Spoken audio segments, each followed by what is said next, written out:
About the impact of social media on our world. And listen, we've been asking for your reaction, and I believe you've seen some of the comments there at the bottom of your screen throughout. Your opinion is good as mine here. It's a reality, as Dominic said, no matter what. But what about the impact of it? Some of us, we don't even think about it. It's just part of the routine. But at what cost? Let's continue our conversation right now and talk about the workplace here. Some say the social media can be a great asset for both employers and job seekers, but can all that social networking be a bad thing once you're on the job? Does it hinder productivity? More than half people between the age of 25 to 34, they use social media in the workplace. And can employees' online lives be a liability? In June of this year, Morgan Stanley and its 18,000 advisors, they joined Twitter. It was a tough call considering that the same SEC rules that restrict the firm's communications extend to Twitter. Now, as Ryan Holmes, CEO of Hootsuite, put it, every last tweet and Facebook post represents a potential lawsuit. Social media, good or bad for business? And I'll talk from your perspective here, right? An employee says what they think was funny, or does some innocuous post from a weekend bachelorette party or whatever else. It's a reflection now on you, right? And your firm and whatever else. This isn't just you, it's from everybody out there. Law firms, who you would think would know more than anybody about the perils of this, they have to have situations where they've exposed themselves to liability because somebody will say something that will either compromise a case here or compromise their objectivity or whatever else. This is tough to manage. Well, when you work for an organization, even this television station, you represent the organization that you're working for, especially if you're out there in the public interacting with clients. I think of the story of the President Obama's chief speechwriter.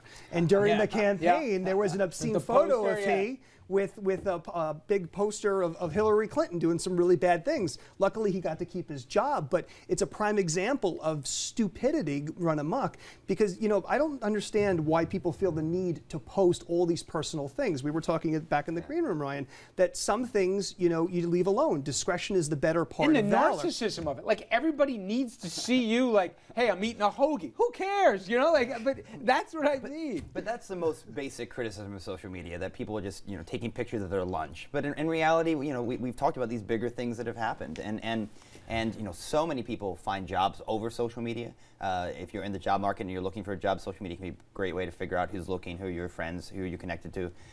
You know, so sure, there's a lot of narcissism in social media, especially the younger generation who think they're all on People magazine or something. But you know, I think that as the medium matures, people will learn to curate their own sort of social lives in a more effective way. But there also seems to be this presumption among some that, hey, it's part of my daily routine, and if I'm in the office, you know, it's different if you're going to pick up the phone and call your wife, girlfriend, whatever, boyfriend. Okay, that's always been there. But now, all right, I'm going to update my Facebook page. I'm going to start tweeting out what's going on. And the amount of wasted time that goes into this, and when sometimes the conversation comes up, there's almost like a puzzlement. Like, well, what do you expect? You know, I have to tweet what's going on. Like, somebody needs to know that I went to Quiznos or whatever. You know, so it's mind-boggling, I think, at times. Do you understand that it's not just something you do before and after your work? It's now the amount of wasted time. I mean, I know because I you know, post on Facebook for a living, that noon is one of the best times, Eastern time, to post on Facebook because that's when people are at lunch and they're playing on Facebook, you know. So absolutely people are using this in the office, and I'm sure it is doing something to productivity, but it might be doing something else to morale. Maybe it's okay to take a 15-minute break and, you know, spy on your ex for a while from your desk. But not that I've ever done that. But not, when it's up, not when it's up the entire workday. I mean, if I were a business owner, I would be concerned about having social media unless you were around. Mark Zuckerberg and you would and then I would. But Richard, and this does not apply to the workforce. But what keeps, and I just have to say this, what keeps going through my mind, the high-profile story on Staten Island, high school student, young lady, she unfortunately had sex with a couple of football players. It got out on social media. She walked in front of a train and committed suicide. So, I mean, we're all joking, but these issues are very, very serious. And you know, cyberbullying, it's its own thing. We've talked about this, Dominic, for another night, I guess, because that could distract us. But for me, then there's this pillars of opportunity and also chance as it relates to outreach and privacy. Okay, companies obviously have embraced social media. It's part of it's a cheap way for them to also market and advertise comparative to a spot rates for broadcast, let's say, but they are putting more attention to it. But then there's the issue of, and we'll talk about this later in the show, the privacy that's attached to it as well.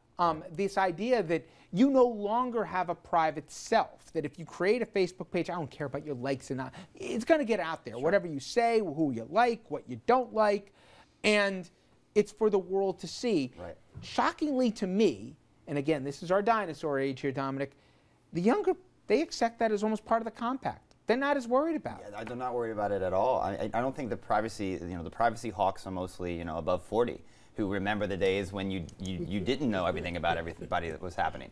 I grew up, I came of age right as the internet was starting to happen. So I was always just like looking forward to this time, where we're at now. To me, it's not shocking. In fact, I think that, what's going to come in the next 5 or 10 years is going to be even more exciting, and it's going to scary though. And it could be scary, or it could be fantastic. It could open us up to whole new worlds to explore. Yeah, Rich, it's very profitable. Don't forget. Yeah. The last thing, is it just me again, Grandpa Moses here, that the language, the English language, is so butchered unintentionally that nobody knows how to complete a grammatical sentence anymore. Forget about spelling. Please but don't start. The use of commas and everything's an abbreviation, and I don't know. The way they spell that.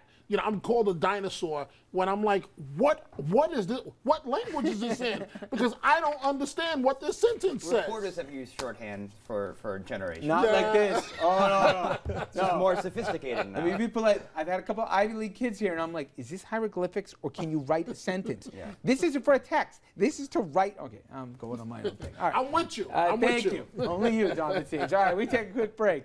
Coming up, though, later in the show, as I mentioned, we're going to bring you our next installment of our special presentation, Surveillance Nation. It's all about how your digital life is less private than you imagine, as we just discussed.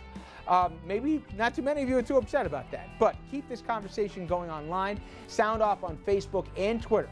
Has social media made society more united or more divided? We're going to take a quick break. When we come back, we're going to turn to politics, including from New Jersey. As I said, another entry in here, and a person who wants to run against Chris Christie. We'll tell you who she is and if she has a chance. And also, what does this all mean for Cory Booker?